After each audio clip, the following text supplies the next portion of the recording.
माँ गुरु विष्णु गुरुदेव महेश्वर गुरु साक्षात पार ब्रह्म तस्मै से गुरुदेव नमः। जन एक राजा था उत्पादनाद, उसकी दो पत्नियां थी। जो एक पत्नी का नाम था सुरुचि, एक का है सुनीति। और ध्रुव जो ने एक बार आया, अपने पिताजी के पास आया, बोले पिताजी की गोदी में बैठ गया। जो और सुरुचि इस चीज़ को देख रही थी। जो उसने ध्रुव को पकड़ा, उसका हाथ पकड़ा और गोदी से नीचे उतार दिया। जो और उसने उसको कहा, अगर तेरे को पिताजी की गोदी में बैठना है तो तेरे को मेरी कोख से जन्म लेना पड़ेगा। जो वो रोता है, वो अपनी माँ के पास गया, सुनीति के पास, कि बोले माँ ऐसे से बात है। बोले बेटे ये संसार की जितनी गोदी है सब टेम्परेरी है, अनिश्चित है। मतलब जो अगर परमानेंट गोदी में बैठना, उस भगवान की गोदी में बैठ, जिसको कोई उतारने वाला नहीं होगा। मतलब जो ध्रुव को ये बात महसूस हुई। वो उसी टाइम मतलब जो जंगल की तरफ निकल गया। रास्ते में नारद मुनि मिले, बोले बच्चे कहाँ जा रहे हैं? बोले तूने,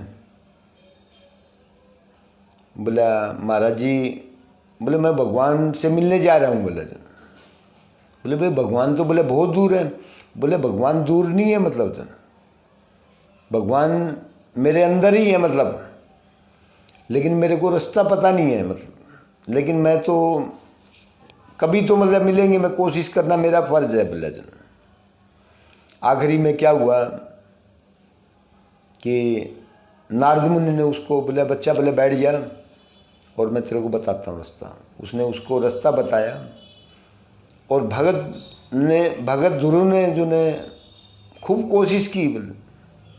आखिरी में भगवान ने दर्शन दिए और भगवान ने पूछा उससे, ध्रुव से, बोला ध्रुव भगत क्या चाहिए? बोला तूने,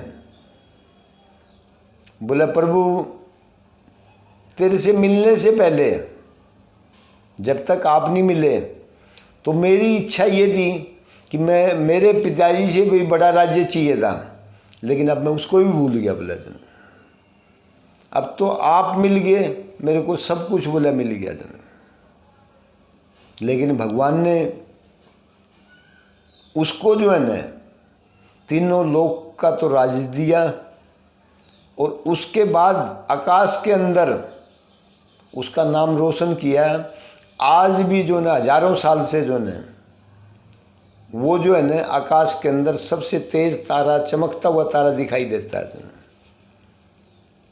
तो क्या है कि संसार का भजन करोगे तो दुखी रहोगे और उस भगवान का भजन करोगे तो सुखी रहोगे। कहते हैं एक संत ने कहा, माला फेरते फेरते युग वयो, फिरा न मन का फेर, कर का मन का डाल दे मन का फेर। माला फेरते फेरते तो जिंदगी बीत गई, लेकिन ये मन का फेर फिर भी नहीं फिरा। और हाथ की माला को तो छोड़ दे, लेकिन वो मन की माला को फेर। क्या होता है, अगर संसार से लगाव लगाओगे तो बहुत परेशानी है। मैं ये नहीं कह रहा संसार से लगाव रखो, लेकिन जैसे मतलब जो है शहद पे मक्खी बैठती है वो मरेगी। जो है अगर किनारे से शहद को खाएगी और उड़ जाएगी तो उसका पीछे छोड़ जाएगा। आज ये संसार अगर आप सोचो ये अपना बन जाए, नहीं बनेगा। अगर कुत्ते को दो रोटी डालोगे वो भी वफादारी चाहे, लेकिन ये दो टांग का जानवर बड़ा खतरनाक है। ये काटने के लिए भागता है। मेरे कहने का मतलब एक ही है कि आप जो बार बार जन्म लेते हो, मरते हो, पैदा होते हो, फिर पैदा होते हो, आपके हमारे हजारों जन्म हो चुके हैं, उससे छुटकारा भगवान का नाम ही है। मतलब भगवान कृष्ण जी का नाम, कृष्णा कृष्णा, चलते उठते बैठते खाते पीते सोते आप उसको याद करो और आपका इस संसार से कल्याण हो जाएगा। बोलो भगवान कृष्ण जी की जय।